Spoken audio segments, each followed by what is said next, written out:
Speak version equals 1.0 XMLNS equals http://www.w3.org/2001/10/synthesis XML, lang equals enus. Voice name equals NUS neural. Prosody rate equals 0%, pitch equals 0%. I'll never forget the day I realized the man I shared a bed with for 16 years had put a price tag on my head. $50,000. That was the going rate for my life, paid in crumpled cash pulled from our daughter's college fund. I know the exact amount because I heard him confirm it on a scratchy audio recording while sitting in a cold, gray room at the precinct, wearing a wire that felt like a second heartbeat against my ribs. The detective across the table slid a photo toward me. It was a picture of me, taken 3 days ago, walking out of the grocery store with a carton of milk and a bag of apples. Mundane. Ordinary. A target. David had circled my head in red Sharpie. He wrote one word on the back, soon.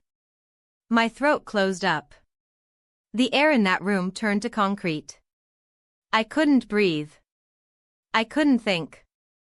I just stared at that red circle and thought about how I made his favorite lasagna the night before. We met in a dingy campus laundry room. I was fighting a dryer that ate quarters. He was folding a mountain of flannel shirts. He made a joke about my socks. I laughed so hard I snorted. That was it. That was the sound that hooked him, he used to say. 16 years. 2 kids. 3 mortgages. 1 bankruptcy.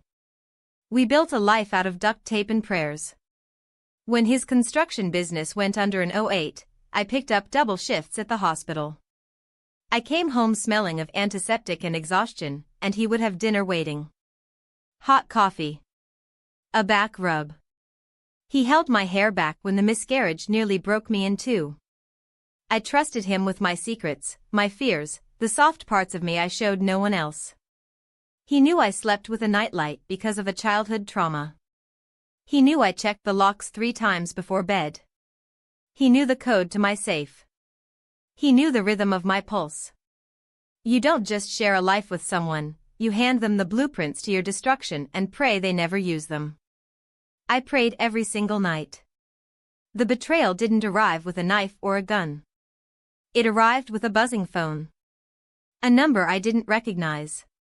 A voice modulator, robotic and chilling, telling me to check my email. I almost deleted it. Spam. Phishing. But the subject line stopped my thumb, insurance policy details, David. My fingers trembled. I opened the attachment. It wasn't a policy. It was a contract. A literal, typed-out agreement between my husband and a man calling himself Jax. Itemized costs. Surveillance schedule. Photos of my car. Photos of the kids' school. A preferred method, staged carjacking. A timeline, 2 weeks. There was a deposit receipt. $5,000. Our savings account. The money I saved for a new roof. I read it 3 times. 4. The words blurred. The room spun. I heard a keypad beep. The front door opening. Honey, I'm home, the sing-song voice that used to make my heart flutter now made my blood run ice cold. I slammed the laptop shut. My hands shook so badly I knocked over a lamp. Glass shattered. The sound was a gunshot in the quiet house. He walked into the kitchen, smiling, holding a bouquet of grocery store tulips. Rough day, he asked. You look pale. I wanted to scream. I wanted to vomit. I wanted to stab him with the flower stems. Instead, I smiled. I took the tulips. I smelled them. They smelled like nothing. Just a migraine, I lied. Asterisk go wash up. Dinner's in 20 asterisk he kissed my forehead. His lips were warm. His breath smelled like mint gum. The monster wearing my husband's skin went upstairs to change. The aftermath wasn't a movie montage. It was weeks of dry heaving in the bathroom while the shower ran so the kids wouldn't hear. It was pretending to sleep while he breathed beside me, wondering if tonight was the night Jax came through the window. It was the terrifying realization that I had to act normal. Normal. As if normal existed anymore. I went to the police. They didn't believe me at first. Domestic dispute, the desk sergeant muttered. Spouses say things they don't mean. I slid the printed emails across the counter. The photos. The bank statement showing the withdrawal. The silence in that room was heavier than the handcuffs they eventually put on him. Detective Miller. She was the one who looked me in the eye. She didn't flinch. We need him to say it, she said. We need the handoff, so I became an actress. The role of a lifetime. I wore the wire every day for 2 weeks. A microphone taped to my chest, digging into my skin. I cooked his steak medium rare. I laughed at his jokes. I ironed his shirts.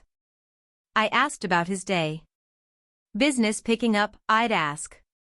Yeah, he'd say. Asterisk big payment coming soon. We're gonna be set for life, asterisk set for life. The phrase echoed in my skull. I had to meet Jax. I had to hand over the second payment. 20,000. The rest on completion. My stomach was a knot of barbed wire. The meat was set for the parking lot of the old mall. Midnight. Rain slicked the asphalt. Neon lights buzzed overhead, flickering like a dying heartbeat. I sat in my car, engine off, hands clamped on the wheel. Detective Miller's voice crackled in my earpiece. Asterisk, we got you. Just stall, asterisk, a shadow moved near the dumpster. A figure in a dark hoodie. Jax. He tapped on my window. I rolled it down an inch. The rain misted my face.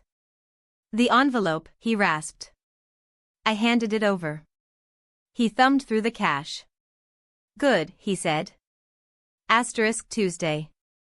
The jogging trail. 6 a.m. Clean, asterisk, he melted back into the dark. Got him, Miller said. We got the son of a bitch.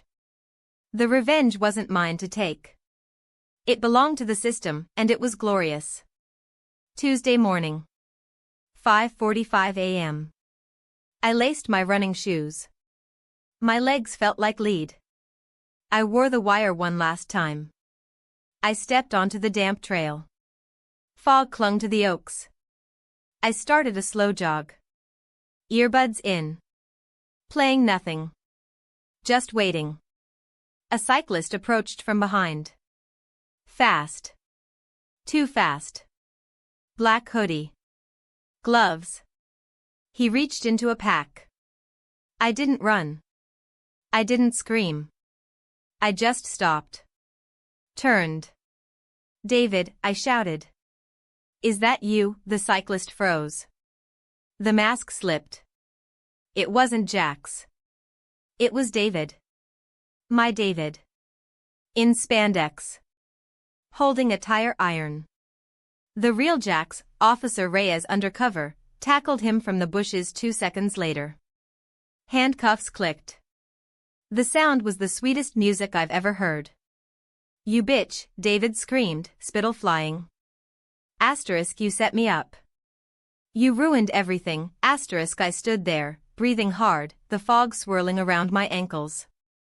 You ruined us, I said. My voice was steady. Asterisk, you did this. All of it, asterisk. The trial was a circus. His lawyer tried to paint me as a gold digger. Tried to say I fabricated the emails. The jury deliberated for 4 hours. Guilty. Solicitation of murder. Conspiracy. Insurance fraud. 25 to life. The judge looked down from the bench. A betrayal of the deepest trust, he said. You weaponized the sanctuary of marriage. David didn't look at me. He stared at his shoes. The same shoes I bought him for Christmas 3 years ago. Now, I sit on my porch. New roof. Paid for by the settlement from the life insurance company that tried to deny the claim because the beneficiary tried to kill the insured. Irony is a dish best served with interest. The tulips are gone. I planted roses instead. Thorns and all. The kids are healing. Therapy helps. Time helps. But the scar remains. It's a map of where I've been. People ask me how I survived. How I didn't break. I tell them the truth. I didn't survive because I'm strong. I survived because I was paying attention. I survived because I checked the locks. I survived because I knew the sound of his lie. The hardest lesson wasn't that he wanted me dead. The hardest lesson was realizing that the person who knows you best is the only one who can truly destroy you. But the second hardest lesson? The one that keeps me warm at night? They are also the only one who can hand you the knife to cut yourself free. I picked up the knife. I cut the rope. And I walked out of the fire with nothing but the clothes on my back and the truth in my teeth. Don't ever ignore the voice in your gut. It's the only one that never lies. /prosody. /voice. /speak.